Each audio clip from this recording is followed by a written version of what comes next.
Episode के and में हमने देखा था कि हमारा जुंजी वहाँ पर एक लड़के जिसका नाम सिंह होता है उसे बहुत ही बुरी तरह से पीटता है, क्योंकि वो लड़का कोल्ड सैपल होने के बावजूद वहाँ पर हमारे जुंजी को अपना हेड नहीं मान रहा था, क्योंकि हमारे जुंजी को कोल्ड सैपल्स का हेड बनाया गया है। उसको पीटने के बाद वहाँ पर से उसे आखिर के बाद किक मारता है और उसे वहाँ से फेंक देता है, और उसके बाद वो जिंजी की तरफ आगे बढ़ता है। जब वो जिंजी के करीब जाते तो बाकी के सभी लड़के वहाँ पर सस्पेंस में चले जाते हैं कि अब ये लड़का यहाँ पर जिंजी के साथ क्या करने वाला है, क्योंकि ये जिंजी के आकर सामने खड़ा हो जाता है। क्या ये लोग पब्लिक प्लेस में कुछ करने वाले, कहीं ये किस तो नहीं करने वाले। जुंजी आगे बढ़ता है और उसे कहता है, शी जिंजी, मैं पिछले कई दिनों से यहाँ पर तुम्हारा पीछा कर रहा हूँ, पिछले कई दिनों से मैं तुम्हें लव लेटर्स लिख रहा हूँ, तो मुझे ये बताओ कि तुम मेरे बारे में क्या सोचती हो, तुम मेरे बारे में कैसा सोचती हो। सुनने के बाद उसे कहती है कि मैं तुम्हारे बारे में क्या सोचती हूँ, मैं तुम्हारे बारे में कुछ भी नहीं सोचती। तुम्हारा जुंजी इसी के साथ ही आगे बढ़ता है, उसकी कमर में हाथ डालता है और साथ ही उसे नीचे की तरफ झुकाते हुए उसे कहता है, यहाँ पर तुमसे जानना चाहता हूँ, मैं यहाँ पर तुमसे ये बात जानना चाहता हूँ कि तुम मेरे बारे में क्या सोचती हो, क्या तुम मुझसे प्यार करती हो या नहीं। आसपास के सभी लड़के वहाँ पर ये देखने के बाद, ये वाला सीन देखने के बाद बहुत हैरान होते हैं और कहते हैं, देखो तो सही इस लड़के ने क्या किया। इस लड़के ने पब्लिक प्लेस में जी को कमर से पकड़ लिया है, उसकी कमर में हाथ डाला हुआ है और साथ उसका हाथ अपने हाथ में पकड़ा हुआ है। इस लड़के को यहाँ पर ये अधिकार किसने दे दिया इस लड़की के साथ पब्लिक में ये सब कुछ करने का। जबकि मोटू की नाक से खून बह रहा होता है और मोटू वहाँ पर थम्स अप करते हुए कहता है कि ब्रदर जुंजी तुम वाकई में महान हो, तुम यहाँ पर वो कर सकते हो जो हम नहीं कर सकते। तो जिंजी भी शर्माना शुरू कर देती है, हमारे जुंजी को थप्पड़ मारती है और उसे कहती है, मुझसे दूर रहो, दोबारा ऐसा मत करना। बड़ी स्पीड से वहाँ से भाग जाती है, जबकि हमारा जुंजी उसे कहता है कि सर रुको तो सही, ऐसे मत जाओ, हमें यहाँ पर बात करनी होगी। तो हमारा जुंजी उसे कह रहा होता है कि रुक जाओ, मुझसे बात करो। ब्रदर डूज के सामने आता है और उसे कहता है कि ब्रदर मुझे नहीं लगता कि तुम्हें यहाँ पर और ज्यादा इसका पीछा करना चाहिए, क्योंकि देखो जरा अभी तुम्हें अपने बारे में फिक्र करनी चाहिए, अपने पीछे देखो जरा, देखो तो जरा तुमने यहाँ पर कितने सारे लोगों को गुस्सा दिला दिया है। तुम्हारा जुंजी उसे कहता है क्या हुआ। जैसे वो पीछे की तरफ घूमता है तो वहाँ पर वो सभी लड़के बहुत ज्यादा गुस्से में होते हैं, क्योंकि इस जुंजी ने पब्लिक प्लेस में जिंजी का हाथ पकड़ा था, इसी वजह से वो सभी लोग बहुत ज्यादा गुस्से में है। वो उसे कहते हैं कि हम लोग यहाँ पर आज तुम्हारे बाल काट देंगे। कोई उसे कहता है कि हम लोग तुम्हारे हाथ काट देंगे जिससे तुमने जिंजी को टच किया है। आए तुम्हारी हिम्मत कैसे भी यहाँ पर पब्लिक प्लेस में हमारी गॉडेस के साथ फ्लर्ट करने की। तुम्हारा जुंजी वहाँ से भागना शुरू कर देता है और कहता है कि मैं तो बस यहाँ पर मजाक कर रहा था, मैं यहाँ पर से जा रहा हूँ, प्लीज मुझे मारने की जरूरत नहीं है। हमारा जुंजी वहाँ से भागता हुआ सीधा वेंजिंग पीक के पर पहुंच जाता है। तो वेंजिंग पीक पर पहुंचने के बाद वो माउंटेन के बाहर पहुंचता है। जैसे वो सामने की तरफ देखता है तो वहाँ पर चीबू पैंग होता है। चीबू पैंग बहुत ही बुरी हालत में होता है। तुम्हारा जुंजी उसे कहता है कि चीबू पैंग तुम्हें क्या हुआ, तुम्हारी ये हालत किसने कर दी। तो वो जल्दी से भागता हुआ आगे बढ़ता है, जुंजी को जाकर गले लगाकर रोना शुरू कर देता है और कहता है, जुंजी जब तुम यहाँ पर नहीं थे तब मास्टर ने तुम्हारी जगह के ऊपर मुझे फायर में यूज किया, मास्टर ने मुझे फायर में डाल दिया था और मुझे बहुत ही बुरी तरह से टॉर्चर किया है। यहाँ पर क्यों नहीं थे, अगर तुम यहाँ पर होते तो तुम अपने इस बड़े भाई को बचा लेते। तुम्हारा जुंजी सोच रहा होता है कि बिल्कुल बेटर टाइम के ऊपर मैं यहाँ पर आया हूँ, मुझे जल्दी से अंदर जाना होगा, क्योंकि मास्टर ने वहाँ पर बहुत सारे पेपर मनी को जलाया होगा, मैं जाकर उस सारी फायर को ऑब्जर्व कर सकता हूँ। जुंजी उसे कहता है, ब्रदर मोटू तुम्हें बिल्कुल परेशान होने की जरूरत नहीं, मैं अभी अंदर जाता हूँ और जाकर मास्टर से पूछता हूँ और मास्टर के तुम्हारी जगह के ऊपर मैं टॉर्चर होता हूँ। जुंजी जो होता है वो जल्दी से भागता हुआ अंदर चला जाता है, जबकि अंदर मास्टर बैठे काओ फीजू के नाम पर आग जला रहे होते हैं। वो उसे कह रहे होते हैं, काओ फीजू तुम एक बहुत ही मिजरेबल डेथ मरे हो। कि हमारा जुंजी भागता हुआ मास्टर के पास पहुंच जाता है और उसे कहता है कि काओ फीजू वाकई में बहुत ही बुरी तरह से मरा है और इतनी जल्दी क्यों मर गया, मास्टर आपको और ज्यादा पेपर मनी जलाना चाहिए। के साथ ही मास्टर वहाँ पर अपने हाथ को यूज करते हुए फायर को उस पॉट के अंदर से बाहर निकाल लेते हैं, जबकि हमारा जुंजी अपनी आंखें बंद करके जल्दी से जंप करते हुए पॉट के अंदर जा रहा होता है और कहता है, तो मैं यहाँ पर सेक्रीफाइस होने के लिए तैयार हूँ, मैं काओ फीजून के लिए जाने के लिए तैयार हूँ। जल्दी से पॉट के अंदर जंप लगाता है, लेकिन वहाँ पर फायर ही नहीं होती। जुंजी उड़ता रोते हुए मास्टर से कहता है, मास्टर ये तुमने क्या किया, मास्टर फायर कहाँ पर चलेगी, मास्टर मुझे फायर चाहिए। जबकि मास्टर से कहता है कि नहीं मेरे पास कोई भी फायर नहीं हो, ना ही मैं यहाँ पर तुम्हें फायर देने वाला हूँ। भागते हुए आगे बढ़ता है, मासूम से चेहरा बनाकर मास्टर से कहता है, मास्टर प्लीज ऐसा मत करो, यहाँ पर जल्दी से फायर निकालो ना, तुम्हें यहाँ पर फीजून के लिए और ज्यादा फायर चलानी चाहिए।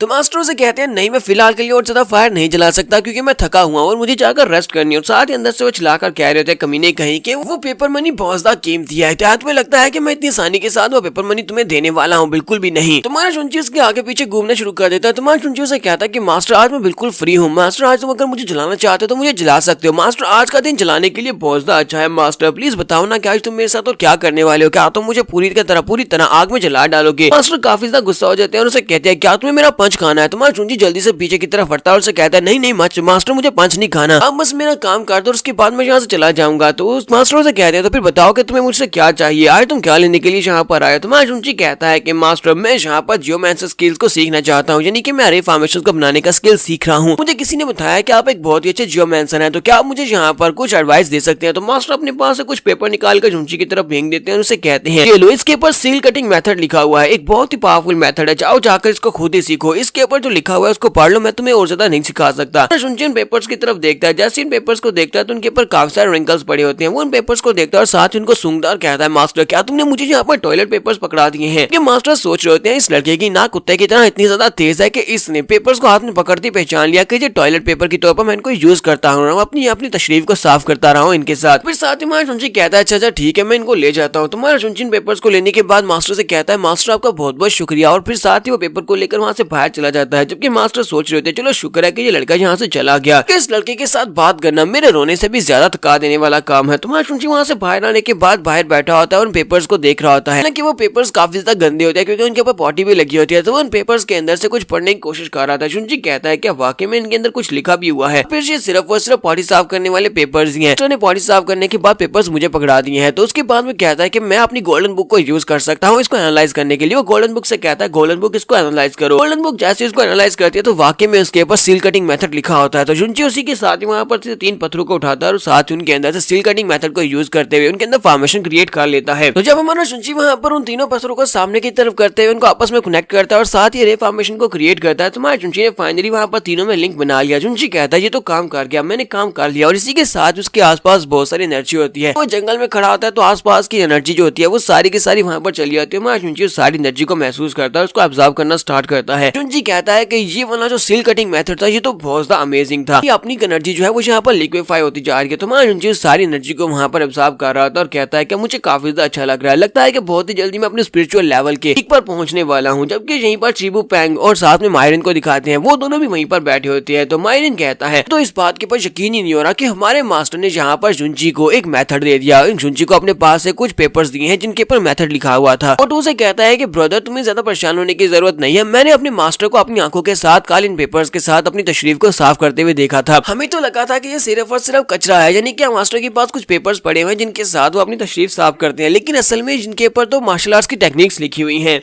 तो मायरिन कहता है तो इसका मतलब यह है कि ये लड़का हमसे भी ज्यादा स्मार्टर है। तो हमारा शुंची वहाँ पर काफी सारी प्रैक्टिस करता है। जब वो वहाँ पर बहुत सारी प्रैक्टिस करता है और बहुत सारी एनर्जी को अपनी बॉडी में एब्सॉर्ब करता है तो हमारा शुंची कहता है वक्त मैं अपनी स्पिरिचुअल लेवल की पीक पर पहुंच चुका हूँ, ये तो बहुत ही अच्छा है, बस एक और स्टेप और उसके बाद मैं मैरो वॉशिंग ग्राउंड में पहुंच जाऊंगा। शुंची के पास जो पत्थर होते हैं वो भी ग्राउंड के पास गिर जाते हैं और उनके अंदर क्रैक्स पड़ जाते हैं क्योंकि वो वहाँ पर और ज्यादा एनर्जी को सॉक नहीं पा रहे होते। शुंची कहता है कि यहाँ पर कुछ ज्यादा एनर्जी को कंज्यूम कर रहा है, लगता है कि मुझे यहाँ पर कुछ और ऐसा करना होगा जिसकी मदद से मैं मैरो वॉशिंग ग्राउंड में पहुंच सकूं। मैरो वॉशिंग ग्राउंड में पहुंचना बहुत ज्यादा मुश्किल होता जाएगा क्योंकि अगर और ज्यादा एनर्जी को यूज करना है तो और ज्यादा एनर्जी को कंज्यूम करना पड़ेगा और साथ में किसी और मेथड को भी यूज करना पड़ेगा। इसके साथ ही चीबू पेंग भागता वहाँ पर आता है, उसे कहता है कि बता शुंची मेरे साथ आओ, मुझे तुम्हें कुछ बताना है, हम तुम्हें इससे बात करनी है। तुम्हारा शुंची कहता है क्यों नहीं। शुंची को अपने साथ लेकर रूम के अंदर चला जाता है। जैसे वो रूम के अंदर जाता है वो उसे कहता है कि बताओ अब क्या बात है। चीबू पेंग उसके मुंह पर हाथ रखता है और उसे कहता है कि शांत हो जाओ। इस वक्त ब्रदर मायरिन जहाँ पर एक फिनिक्स ड्रा करने की कोशिश कर रहा है, उसकी आर्ट्स को देखना, तुम देखना वो कितनी ज्यादा कमाल की होती है, वो एक बहुत ही कमाल का फिनिक्स बनाने वाला है, हम लोग उसको बिल्कुल भी डिस्टर्ब नहीं कर रहे होते। तो ब्रदर मायरिन जो होता है वो वहाँ पर अपने हाथ में पेंसिल और ब्रश पकड़कर तो वो फिनिक्स को शुंची भी वहाँ पर पहुंच जाता है। तो चीबू पेंग उसे कहता है खामोश हो जाओ, तुम इस ब्रदर को डिस्टर्ब नहीं कर सकते, हमारा फर्स्ट ब्रदर यहाँ पर फिनिक्स ड्रा करने की कोशिश कर रहा है। शुंची वहीं पर बैठ जाता है, साथ उसे चाय दी जाती है। तुम्हारा शुंची कहता है जिस तरह ब्रदर मायरिन यहाँ पर अपने आप को साफ सुथरा रखता है और बिल्कुल एक लड़की की तरह दिखाई देता है और अपने आप को तैयार करके रखता है, मुझे लगता है कि इसकी पेंटिंग्स भी इसी की तरह बहुत ज्यादा हैंडसम होने वाली है, ये बहुत ही कमाल की पेंटिंग बनाएगा। शुंची वहीं पर बैठा होता है और कहता है चलो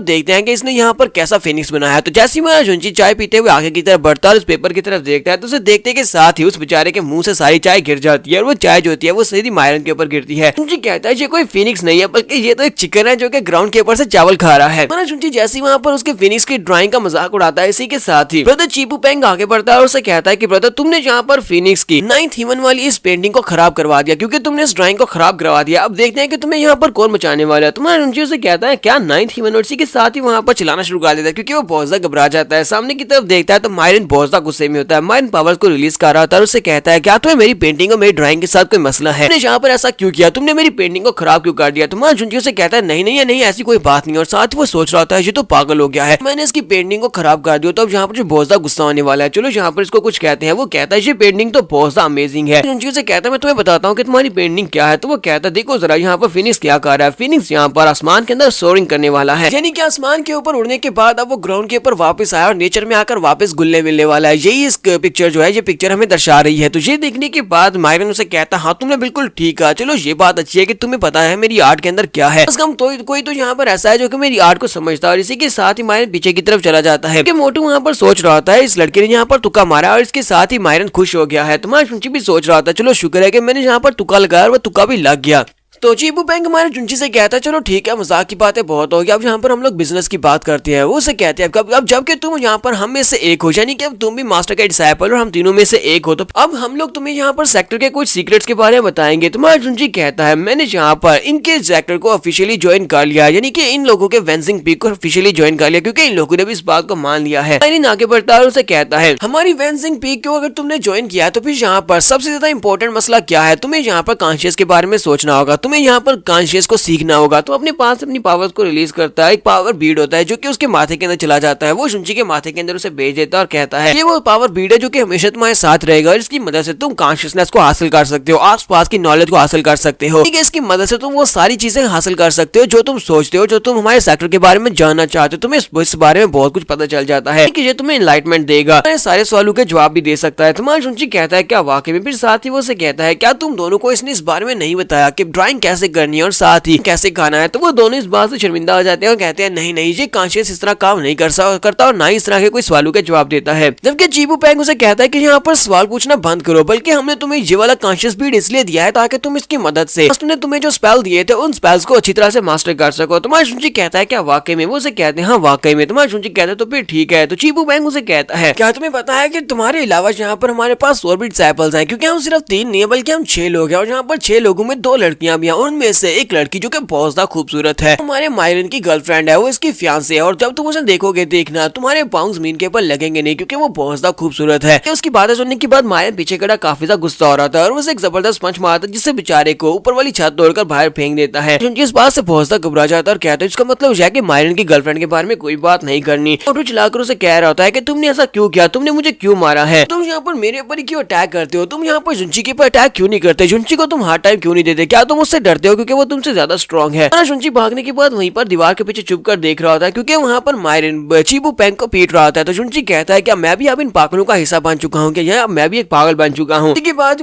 जुंची को वहाँ पर माउंटेन बेल बजने की आवाज आती है। जुंची कहता है ये क्या, लॉन्ग शो पी के बेल को किसी ने फिर से बजाया, चलो जल्दी से वहाँ पर चलकर देखते हैं क्या आखिर इस बेल को किसने बजाया है। ड्रैगन पीक का सीन दिखाते हैं, ये सभी लोग वहाँ पर पहुंच जाते हैं जहाँ पर बेल बजी थी, सिर्फ उससे कोल्ड सैपल्स को बेल को बजाकर बुलाया जाता है। तो सभी कोल्ड सैपल वहाँ पर पहुंच जाते हैं, तो वहाँ पर सामने इनके पैट्रियार्च खड़े होते हैं। महाराज जुंची जाकर देखता है और कहता है ये क्या, लगता है कि यहाँ पर कोई खबर होगी, इसी वजह से पैट्रियार्च ने सभी लोगों को यहाँ पर बुलाया है। तो जिंगजी भी हमारे जुंची के पीछे खड़ी होती है और शर्मा रही होती है। जुंची कहता है जिंगजी ये भी कोल्ड सैपल बन गई, मुझे यकीन नहीं हो रहा ये कैसे कोल्ड सैपल बन गई है। तो पैट्रियार्च उन सभी लोगों से कहते हैं कि मैंने कोल्ड सैपल बू फैन से एक मैसेज सुना था, उसने कहा कि उसे एक सीक्रेट राम मिली है, एक सीक्रेट राम जहाँ पर रूटलेस फ्लेम है और रूटलेस फ्लेम के काफी सारे फायदे हैं, अगर वो हमें मिल जाती है तो उस रूटलेस फ्लेम को हम लोग यूज कर सकते हैं। अभी लड़के ये बात सुनते ही बहुत ज्यादा खुश हो जाते हैं और कहते हैं कि हमने रूटलेस फ्लेम्स के बारे में सुना है कि रूटलेस फ्लेम को जो भी यूज करता है वो अपनी बॉडी के अंदर से कचरे को निकाल सकता है और उसके बाद अपने आप को मैरो वॉशिंग राम में पहुंचा सकता है। कि ब्रेक थ्रू करने के लिए वो एक बहुत ही अच्छा एलिमेंट है अगर वो हमें मिल जाता है। वहीं पर एक और लड़का कहता है कि मैंने सुना है कि अगर हम लोग इस रूटलेस फ्लेम को यूज करते हुए अपने आप को मैरो वॉशिंग राम में पहुंचाते हैं, यानी ब्रेक थ्रू करते हैं, हमारा ब्रेक थ्रू जो होने वाला है वो बाकी के सभी के ब्रेक थ्रू से बहुत ज्यादा कमाल का होने वाला है, क्योंकि ये ज्यादा पावरफुल होगा और बाकी सभी लोग जो नॉर्मल ब्रेक थ्रू करते हैं उनसे ज्यादा पावरफुल होगा। हमारा शुंची उन सभी की बातें सुन रहा होता है, जबकि यहीं पर पैट्रियार्च कहते हैं शुंची चलो जल्दी से ऊपर आ जाओ। शुंची कहता है पैट्रियार्च क्या आप मेरे बारे में बात कर रहे हैं? पैट्रियार्च उसे कहते हैं हाँ मैं तुम्हारे बारे में बात कर रहा हूँ, क्योंकि तुम कोड सैपल्स के चीफ हो, यानी कि तुम इन सभी के लीडर हो, तो फिर तुम ही यहाँ पर इन सभी की टीम को लीड करने वाले हो। शुंची जी बात सुनते ही बहुत ज्यादा खुश हो जाता है और कहता है पैट्रियार्च एक बहुत ही बड़ी रिस्पॉन्सिबिलिटी है, मैं इस रिस्पॉन्सिबिलिटी को पूरी तरह से अदा करने के लिए तैयार हूँ। अब मुझे ये बताया क्या मुझे इस रिस्पॉन्सिबिलिटी के लिए हमको पूरा करने के लिए कोई स्पेशल ट्रेजर मिलेगा जिसे मैं अपने साथ रख सकूं? ट्रेजर से कहते हैं नहीं तुम्हें कुछ भी नहीं मिलने वाला। फिर साथ ही वो उसे कहते हैं तुम्हारे पास जो जियोमेट्रिक रे फॉर्मेशंस को बनाने का स्किल है वो काफी ज्यादा अच्छा है, वहाँ पर उस सीक्रेट राम के अंदर बहुत सारी रे फॉर्मेशंस है, ट्रैप के तौर पर बिछाई गई है। मुझे लगता है किसी वजह से तुम्हें इस टीम को लीड करना चाहिए, क्योंकि तुम्हारे पास रे फॉर्मेशंस को डिक्लाइन करने और इनको बनाने का टैलेंट भी है। तो जुंची इस बात से काफी उदास होता है और कहता है कि पैट्रियार्च मुझे यहाँ पर कुछ भी नहीं देने वाले, तो बहुत ही बुरा है। फिर साथ ही वो जिंगजी को देखता है और कहता है चलो जिंगजी चलकर बात करते हैं। तो वो जल्दी से भागता है जिंगजी की तरफ आगे जाता है, उसे कहता है जिंगजी तुम कहाँ पर जा रही हो? जिंगजी उसे कहती है क्या लड़कियां तुम्हें मुझसे क्या चाहिए? तुम्हारा शुंची आगे बढ़ता है, उसकी थोड़ी को पकड़ता है और उसे कहता है ये ट्रिप बहुत ज्यादा खतरनाक होने वाली है, मिस्टीरियस राम की ट्रिप, क्यों ना तुम यहाँ पर मेरे साथ चलो, तो किसी और जगह के ऊपर चलते हैं, किसी बंद कमरे में जाकर हम लोग आराम से बैठकर कुछ प्लान्स बनाते हैं। जिंगजी शर्माते हुए उसे धक्का देते हुए पीछे की तरफ कहती है दफा हो जाओ, मुझे तुम्हारे साथ अकेले में बैठकर कोई प्लान्स नहीं बनाने, मैं यहाँ से जा रही हूँ। जुंची कहता है ये लड़की अचानक से भाग क्यों गई? कहीं ऐसा तो नहीं है कि मेरे प्रिटी फेस की वजह से वो बेचारी यहाँ पर सांस भी नहीं ले पा रही थी, इसी वजह से वो भागकर चली गई? जबकि जुनजिन उसे कहता है कि अब तुम्हारी शक्ल बहुत ज्यादा बद्दी दिखती है, इसी वजह से वो डर कर चली गई होगी। तो उसके बाद हमारा जुंची उसे पीटने शुरू कर देता है और कहता है कि तुम यहाँ से से दफा हो जाओ, तुम्हें किसने कहा कि यहाँ पर बीच में आकर बकवास करो। पर हमारे मास्टर सीटू को भी दिखाते हैं। मास्टर सीटू साइड के ऊपर खड़े होते हैं, अपनी इवल पावर्स को रिलीज करते हुए कहते हैं कि बहुत ही जल्दी देखना, टाइम पूरा होने वाला है, 3 महीने का टाइम पूरा हो जाएगा और उसके बाद देखना मैं तुम्हारे साथ क्या करता हूँ।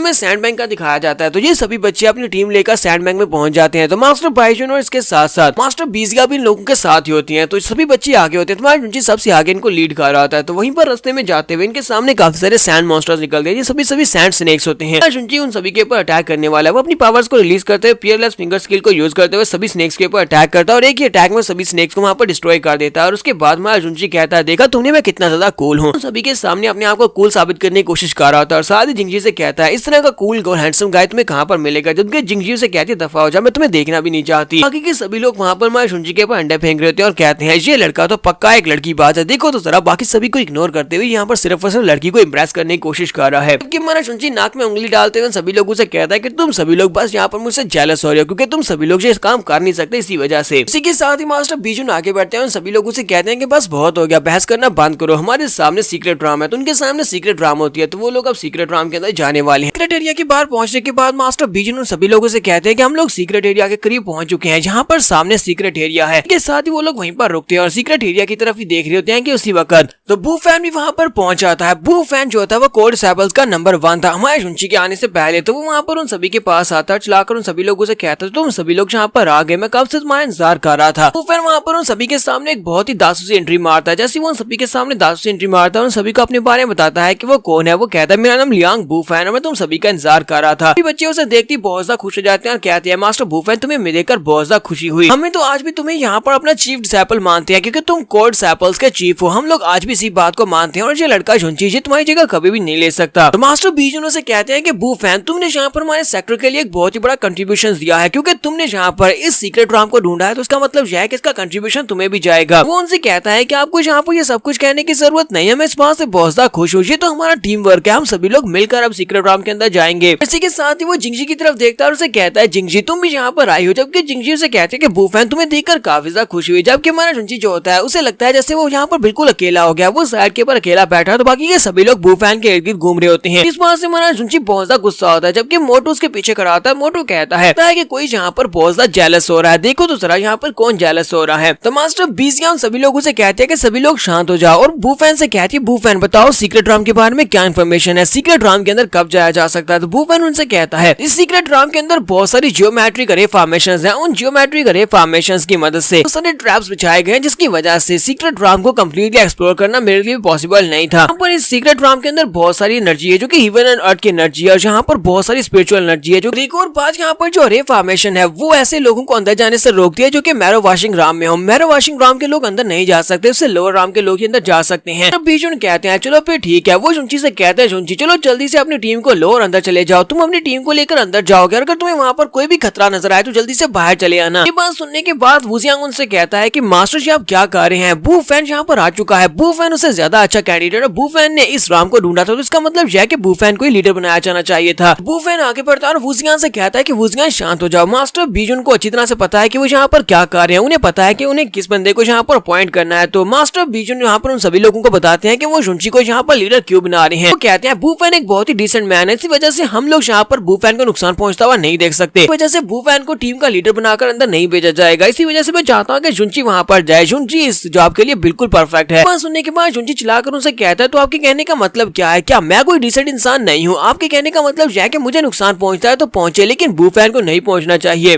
तो मास्टर बीजून आगे बढ़ते हैं, उसके सर में एक थप्पड़ मारते हैं और उसे कहते हैं, बेवकूफ कहीं के, तुम्हें यहाँ पर जियोमेट्रिक अरे फॉर्मेशंस के बारे में इससे ज्यादा पता है, यानी बू फैन से बेहतर तुम हो अरे फॉर्मेशंस के मामले में, इसी वजह से मैं चाहता हूँ कि तुम वहाँ पर टीम को लीड करो। जबकि मोटू भी आगे बढ़ता है और जुंची से कहता है कि ब्रदर हम लोग यहाँ पर एक कंसेंसस तक पहुंच चुके हैं, यानी कि हम सभी में मिलजुल कर ये फैसला किया है, इसका मतलब यह है कि तुम ही यहाँ पर टीम को लीड करोगे, चलो जल्दी से तुम आगे बढ़ो। तुम्हारे जुंची के पास अब यहाँ पर कोई भी चारा नहीं होता, उससे अब टीम को लीड करते हुए आगे जाने पड़ेगा। तुम्हारा जुंची सीक्रेट राम के दरवाजे के सामने जाकर खड़ा हो जाता है, वो एक शील्ड ही होती है, शील्ड के सामने जाकर खड़ा हो जाता है और बाकी के सभी लोग भी उसके साथ होते हैं, उसकी टीम जो उसके साथ अंदर जाने वाली है। ऐसे कहता है कि मैं यहाँ पर अंदर से आने वाली इमेंस एनर्जी को महसूस कर सकता हूँ। वैसे कहता है, मुझे लगता है कि सीक्रेट राम के पैसेज को सिर्फ और सिर्फ बू फैन ही ओपन कर सकता है, क्योंकि हम में से कोई भी इतना स्ट्रॉन्ग नहीं है कि बू फैन की तरह वो इसको ओपन कर सके। पर वुजियान को दिखाते हैं, वुजियान आगे बढ़ता है, जुंची से कहता है कि तुम यहाँ पर चीफ डिसिपल बनना चाहते हो बाकी के सभी कोल्ड सैपल्स का, नहीं लगता कि तुम इस अरे फॉर्मेशन को भी तोड़ पाओगे, क्या तुम्हें लगता है कि तुम उस रे फॉर्मेशन को तोड़ सकते हो। शुंची उसे कहता है कि ये तो बहुत ज्यादा आसान है और इसी के साथ ही शुंची आगे बढ़ने लगा है। जबकि दूसरी तरफ से बू फैन उसे कहता है जी अगर तुम्हें यहाँ पर लगे कि तुम इस रे फॉर्मेशन को नहीं तोड़ सकते तो फिर मेरी मदद ले सकते हो। ये रे फॉर्मेशन ये चेंजेबल है, यानी कि किसी वक्त भी अपनी जो सीक्रेट पॉइंट होगा उसको चेंज कर देती है, तुम वीक पॉइंट के ऊपर अटैक नहीं कर पाओगे। तुम्हारा शुंची उसे कहता है क्या तुम यहाँ पर मेरे ऊपर लुक डाउन कर रहे हो? ऐसा बिल्कुल भी नहीं होने वाला, मैं यहाँ पर तुम्हारी मदद बिल्कुल भी नहीं लूंगा। इसी के साथ ही शुंची अपने पंच में पावर को रिलीज करते हुए सामने की तरफ एक बहुत ही पावरफुल पंच मारता है। तो शुंची का जो पंच होता है वो बहुत ज्यादा स्ट्रॉन्ग होता है, इतना स्ट्रॉन्ग पंच होता है कि सामने से काफी बड़े हिस्से की शील्ड को तोड़ देता है। इस बात से बाकी के सभी लोग बहुत ज्यादा हैरान होते हैं और कहते हैं जी यहाँ पर क्या हुआ, शुंची इतना ज्यादा स्ट्रॉन्ग कैसे हो सकता है कि इसने यहाँ पर शील्ड को टुकड़े टुकड़े कर दिया है। बाकी के सभी लोग इस बात से काफी ज्यादा हैरान हो रहे होते हैं और कहते हैं लगता है कि ये लड़का अपनी स्पिरिचुअल राम की पीक तक पहुंच चुका है, इसी वजह से इसने आसानी से बैरियर को तोड़ दिया। तुम्हारा शुंची भी वहाँ पर अपनी बड़ाई महसूस कर रहा था और सोच रहा होता है तुम सभी लोगों को लगता होगा कि मैं एक बहुत ही महान इंसान हूँ, हालांकि मैंने यहाँ पर इस रे फॉर्मेशन के अंदर वीक पॉइंट को एनालाइज कर लिया था अपनी गोल्डन बुक की मदद से, वजह से मैं इसको तोड़ पाया हूँ। सब बीजून आगे बढ़ते हैं और कहते हैं कि मिस्टीरियस राम ओपन हो चुकी है, अंदर जाने के बाद तुम लोगों को अपनी सेफ्टी का बहुत ज्यादा ध्यान रखना होगा। मैं फिर से यहाँ पर तुम्हें कह रहा हूँ रूटलेस फ्लेम सेकंड नंबर पर आएंगी, तुम्हारी सेफ्टी पहले नंबर पर आएगी। यानी कि जो खजाना मिलने वाला है वो अगर तुम्हें छोड़ना पड़े तो छोड़ देना, लेकिन अपनी जान बचाना। शुंची उन लोगों से कहता है कि तुम में से जो लोग स्पिरिचुअल राम की टॉप पर है वो सभी लोग मेरे साथ पहले अंदर जाएंगे, बाकी के जितने भी मेल डिसाइपल्स हैं वो सारे के सारे फॉलो करेंगे, जबकि जितने भी फीमेल डिसाइपल्स हैं वो सारी के सारे लास्ट के ऊपर जाएंगी। वो उन सभी को अरेंज कर देता है। जबकि वुजियान उसे कहता है कि तुमने यहाँ पर मिस्टीरियस राम को ओपन कर दिया, ये कोई बड़ी बात नहीं है, तुम्हें यहाँ पर बिल्कुल भी अप्रूव नहीं करने वाला, मैं यहाँ पर इस बात को एक्सेप्ट नहीं करूंगा कि तुम हमारे कोड डिसाइपल्स के लीडर बनने वाले हो। तुम्हारा शुंची इसी के साथ ही उसे वहाँ पर धक्का देता और नीचे गिराकर उसे मारना शुरू कर देता और कहता है बकवास बंद करो, तुम यहाँ पर कुछ ज्यादा ही बात करते हो, तुम्हें तब तक नहीं मानने वाले जब तक कि मैं तुम्हें यहाँ पर मार मार कर तुम्हारा कीमा ना बना दूं, चलो दफा हो जाओ, जल्दी से अंदर चले जाओ। कि वो अभी भी चिल्लाकर उसे कह रहा था कि मैं कभी भी तुम्हें इस बात की अप्रूवल नहीं दे सकता कि तुम हमारे कोड डिसाइपल्स के लीडर बनो, तुम कभी भी हमारे चीफ नहीं बन सकते। सभी बच्चे जब अंदर चले जाते हैं, सभी के अंदर चले जाने के बाद मास्टर बीजू अपने पास एक थैला निकालते हैं और शुंची को देते हुए कहते हैं कि इसको अपने पास रखो। शुंची उसको ओपन करता है तो उसके अंदर बहुत सारे क्रिस्टल्स होते हैं। तो शुंची कहता है ये सारे के सारे तो स्पिरिट जेम्स हैं। मास्टर बीजू उसे कहता है कि सेक्टर लीडर ने मुझे ये तुम्हें देने के लिए कहा था और साथ ही मैं तुम्हें यहाँ पर फिर से बता दूं कि सेफ्टी पहले आती है, तुम्हें वहाँ पर खतरा लगे तो सभी बच्चों को लेकर सेफ एंड साउंड बाहर आ जाना। जी कहता है कि मास्टर बीजू आपको परेशान होने की जरूरत नहीं है, मैं सब कुछ संभाल लूंगा।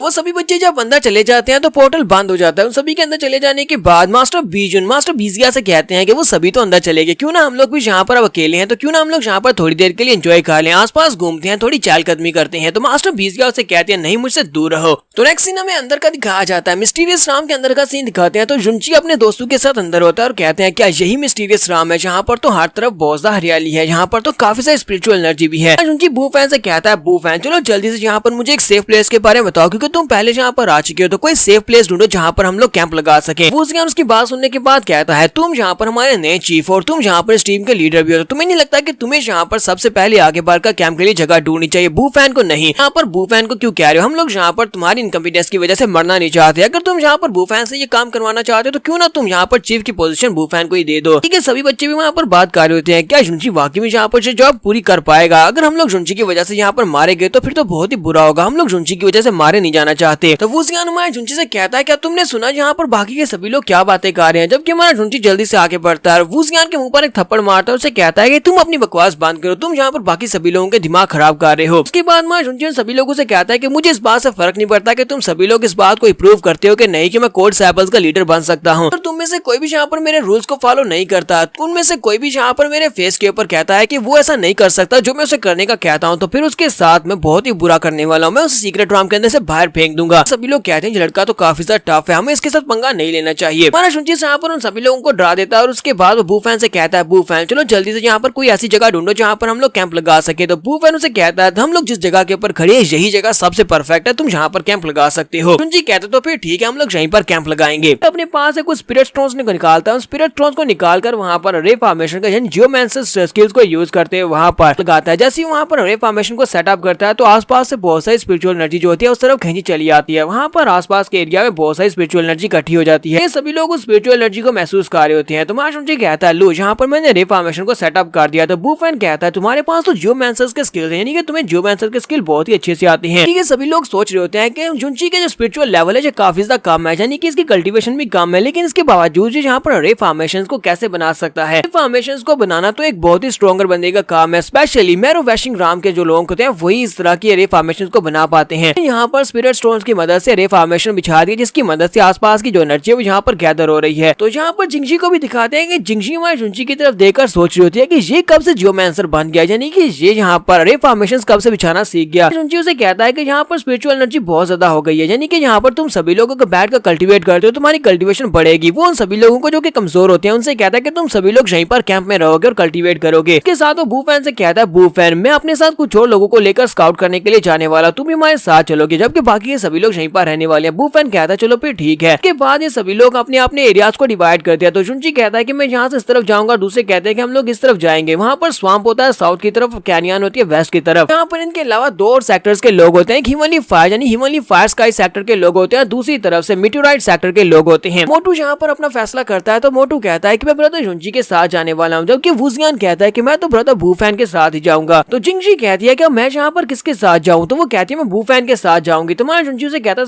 जरा रुको जिंगजी, तुम बूफैन के साथ कैसे जा सकते हो, तुम मेरे साथ जाओगी। तो बूफैन कहता है लेकिन क्यों, ये तुम्हारे साथ क्यों जाएगी। तुम्हारा जुनची कहता है क्योंकि ये बहुत ज्यादा खूबसूरत है और मुझे यहाँ पर अपनी टीम में एक बहुत ही खूबसूरत लड़की चाहिए, इससे बहुत ज्यादा खुश हूँ अगर ये मेरे साथ जाएगी। तो जिंगजी काफी गुस्सा आती है और उसे कहती है नहीं मैं तुम्हारे साथ नहीं जाऊंगी, मैं बूफैन के साथ जाऊंगी। तुम्हारा जुनची से कहता है नहीं, यहाँ पर मैं टीम का लीडर हूँ, अगर मैं यहाँ पर ये फैसला कर रहा हूँ कि तुम मेरे साथ जाओगी तो तुम्हें मेरे साथ जाना होगा, अगर तुम मेरे साथ नहीं जाओगी तुम्हें यहाँ पर बाकी के सभी आम लोगों के साथ बैठकर कल्टीवेट करना होगा, क्या तुम कल्टीवेट करने के लिए तैयार हो। तो बूफैन और वुजियान दोनों ये बात सुनने के बाद काफी ज्यादा हैरान होते हैं और कहते हैं इस बंदे की जरा रीजंस तो देखो, ये बिल्कुल बेकार रीजनिंग है। बाकी के सभी लोग भी यहाँ पर मैं जुनची को शेमलेस कह रहे होते हैं। तो बूफैन यहाँ पर ये सोच रहा होता है कि मैं जिंगजी के लिए बहुत ज्यादा परेशान रहूंगा अगर जिंगजी इस लड़के के साथ जाएगी, क्योंकि ये बिल्कुल भी रिलायबल नहीं है। तो वो जुनजियान से कहता है जुनजियान तुम इसके साथ जाओ, यानी वुजियान या जुनजियान जो भी इसका नाम है। से कहता है कि अच्छा ठीक है मुझे इसके साथ जाना पड़ेगा। तो बूफैन अब तुम कह रहे हो तो फिर ठीक है मैं इस लड़के के साथ चला जाता हूँ। जुनची कहता है चलो फिर ठीक है अब टीम बन चुकी है, चलो यहाँ से निकलते हैं। जुनची अपनी टीम लेकर साइड के ऊपर निकल पड़ता है। ये लोग स्वाम्प की तरफ जा रहे होते हैं तो सभी लोग वहाँ पर बड़े धीमे धीमे चल रहे होते हैं, यानी कि बड़े सतर्क होकर चल रहे होते हैं। जुनजिन कहता है कि तुम सभी लोग यहाँ पर इस तरह क्यों चल रहे हो, यहाँ पर तो और कोई भी नहीं है, हमारे अलावा कोई भी नहीं है, फिर तुम सभी लोग यहाँ पर इस तरह डर डर कर क्यों चल रहे हो। क्योंकि वो सभी लोग उसे कहते हैं ब्रदर हमें यहाँ पर डर डर कर ही चलना पड़ेगा, क्योंकि ब्रदर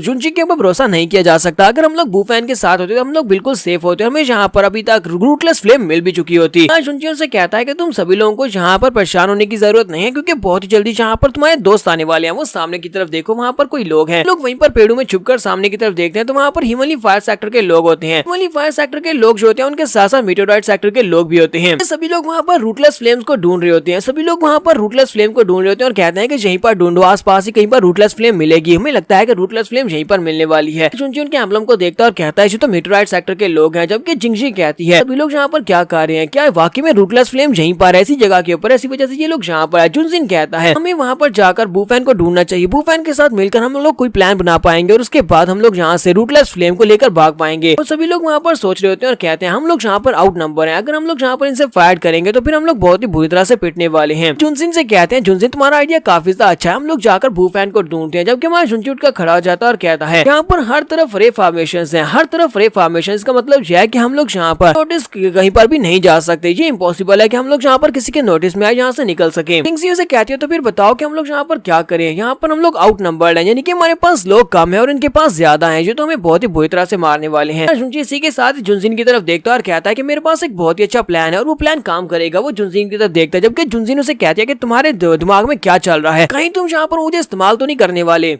तुम्हारा जुनची आगे बढ़ता है और उसे कहता है कि जुनजिन ब्रदर मुझे यहाँ पर तुम्हारी मदद की जरूरत है, और साथ ही वो उसे सामने की तरफ खड़ा करता है और पीछे से उसे किक मारते हुए सामने की तरफ फेंक देता है, जहाँ पर मीटेओराइट सेक्टर हिमली फायर सेक्टर के लोग होते हैं। उड़ता हुआ सीधा वहाँ पर उनके दरमियान में जाकर गिरता है। हमारा जुनची पीछे से उसके पास पहुंच जाता है। वो वहाँ पर जाने के बाद कहता है जुनजिन कमीने तुमने कहा कि हिमली फायर सेक्टर वालों के पास रूटलेस फ्लेम है, मुझे जल्दी से बताओ कि वो कहाँ पर है और हिमली फायर सेक्टर के लोगों ने रूटलेस फ्लेम को कहाँ पर छुपाया है। जबकि वो चिल्लाकर उसे कहता है कि मुझे कुछ भी नहीं पता, मुझे कुछ नहीं पता। हमारा जुनची उसके मुंह के ऊपर जाकर टेप लगा देता है, उसका मुंह करवा देता ताकि वो यहाँ पर बोल ना पाए। जुनची उसे कहता है चलो जल्दी से बताओ, तुमने कहा था कि तुमने हिमली फायर सेक्टर के लोगों को रूटलेस फ्लेम को लेते हुए देखा है, मुझे बताओ कि उन्होंने रूटलेस फ्लेम को कहाँ पर छुपा कर रखा हुआ है। तो वहाँ पर एक तरफ हिमली फायर सेक्टर के लोग होते हैं, दूसरी तरफ से मीटेओराइट सेक्टर के लोग होते हैं। वो सभी लोग इनकी बातें सुन रहे होते हैं। इसके साथ ही हमारा जुनची जो होता है वो साइड के ऊपर इशारा करते हुए कहता है हिमली फायर सेक्टर के लोगों जल्दी से मुझे बताओ कि रूटलेस फ्लेम कहाँ पर है, रूटलेस फ्लेम हमें हमारे हवाले कर दो, क्योंकि हमारे एक साथी जुनजिन ने तुम्हें रूटलेस फ्लेम को लेते हुए देखा है। एक बंदा पीछे से निकलता है और कहता है क्या वाकई में इन लोगों को पता चल चुका है कि हमारे पास रूटलेस फ्लेम है, हमें यहाँ से भागना होगा। सभी हिमालय फायर सेक्टर के लड़के घबरा जाते हैं और कहते हैं इन लोगों को कैसे पता चला कि हमारे पास पहले से रूटलेस फ्लेम हाथ लग चुकी है, यानी कि हम लोग यहाँ पर इनके साथ नौटंकी कर रहे थे। इन लोगों को शक न पड़े कि हमारे पास रूटलेस फ्लेम है, चलो जल्दी से हम लोग यहाँ से भागते हैं वरना ये हमारे पर अटैक करके हमारे पास से रूटलेस फ्लेम ले लेंगे।